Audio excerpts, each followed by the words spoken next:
आज के प्रोग्राम में हम आपको दिखाएंगे कि एक हवा की बेटी की इज्जत इन पुलिस वालों ने कैसे फरोख्त की। अरसा दराज से देखा गया कि ऐसे करप्ट पुलिस वाले पता नहीं कितनी माओ बहनों को जलील कर रहे हैं। यास्मीन नामी खातून को भी 3 माह से जलील किया जा रहा है। एएसपी सर्कल काना, एसपी गालिब मार्केट का हुक्म एसएचओ निश्तर ने हवा में उड़ा दिया, जबकि सीसीपीओ लाहौर और सिटी 42 पर खबर चलने पर एफआईआर दर्ज की गई। मगर 3 माह गुजर जाने के बाद ना तो अब मेडिकल करवा सकते हैं और ना ही कोई ठोस सबूत रहा।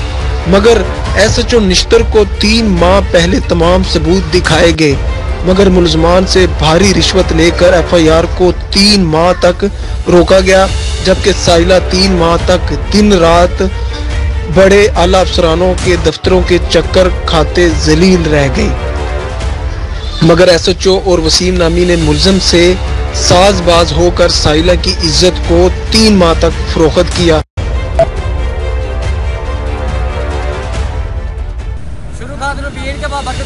अल्लाह के साथ में कहते हैं इरफान अली और आप देख रहे हैं मेरा प्रोग्राम कौम की आवाज़। नाज़रीन, इस वक्त में मौजूद हूँ लाहौर प्रेस क्लब के बाहर, जब एक आम शख्स जलील ख्वार होकर लाहौर प्रेस क्लब का रुख करता है, जब उसकी कोई आवाज़ नहीं सुनता सरकारी अफसरान जो चंद टकों पे बिकते हैं। नाज़रीन, एक हवा की बेटी के साथ सरेआम जुल्म किया गया, तशद्दुद किया गया, ज़िनाकारी की गई। जानते हैं इन्हीं की ज़बानी। आई हमारे साथ तारक नामी शख्स ने मेरे साथ ज़बरदस्ती सना किया था। ठीक है। और मैं जिस टाइम पे ये काना थाने में अपनी दरख्वास्त देने के लिए आई, तारक नामी शख्स ने मुझे ना वसीम ASI है, ठीक है, उसके हक में इसने मुझे उठवा दिया, अगवा करवा दिया। आपकी एप्लीकेशन नहीं हुई थाने में? नहीं, जब मैं देने के लिए गई तो मुझे इन लोगों ने अगवा करवा दिया था। ठीक है, तारिक ने। ठीक है। और ये वसीम ASI जो है ये मुझे अगवा करके लेके गया था, ये थाने के 6 कोई तशद्दुद भी किया आपके? बहुत ज़्यादा इन लोगों ने मुझे मारा पीटा और जलील किया, कपड़े उतारे, इन लोगों ने कपड़े उतार के मुझे मार दिया। फिर क्या हुआ? उसके बाद जब इन लोगों ने मेरे साथ बात की और एफआईआर भी नहीं दी, कोई ऐसा कोई मामला भी नहीं हुआ, तो फिर इन लोगों ने मेरे साथ यानी कि एक एप्लीकेशन यानी कि इन लोगों ने मेरे साथ ना एप्लीकेशन लिखवाई। हाँ, लिखवा के तो इन लोगों ने कहा कि हमारे ऊपर कोई भी आप कंप्लेन नहीं करोगे। मैंने कहा कोई भी कंप्लेन नहीं करूँगी, आप मेरी जान छोड़ दी। वसीम ASI ने मेरे से वो अपनी एप्लीकेशन लिखवा ली, सब कुछ करके ना, तो मुझसे लाख रुपए लेके तो मेरी इन लोगों ने आपसे पैसे भी लिए हैं? हाँ, लाख। एक तो जना करवाया, ऊपर से पैसे भी आपसे डिमांड की है? इसने पैसे भी लिए, लाख रुपए इसने लिया लेके, तो इसने मेरी जान छोड़ी।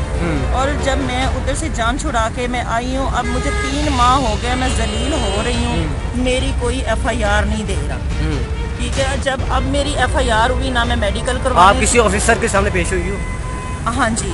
इसके पास मैं ये इमरान पढ़ाना है इधर थाना नश्तर का। ठीक है। इसके सामने गई हूँ तो इसने मुझे कहा आज करता हूँ, कल करता हूँ, आज करता हूँ, कल करता हूँ। इसने ऐसे करते करते 3 माह लगा दिए। ठीक है। एफआईआर 3 महीनों से आपकी एफआईआर नहीं हुई? 3 महीनों से अभी हुई है एफआईआर की है। मुलजमान इस वक्त किधर है? वो सरेआम घूम रहे हैं, आराम से। उनको कोई पकड़ता नहीं है? नहीं, कोई नहीं पकड़ता। आपका तफ्तीशी कौन है इस वक्त? इस टाइम पे तफ्तीशी जो है वो सब इंस्पेक्टर है। नाजरीन, एक हवा की बेटी के साथ क्यों ही ऐसा होता है?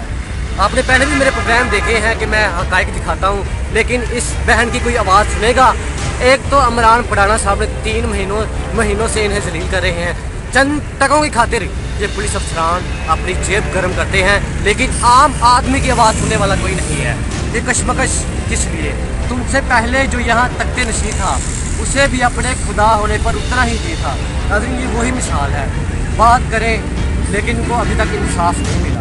मेरी आला अफसरान से यही अपील है कि इस बहन की आवाज़ सुनी जाए, इस बहन को इंसाफ दिया जाए। एक नई स्टोरी के साथ आपकी खिदमत में फिर पेश होगा, तब तक के लिए अल्लाह।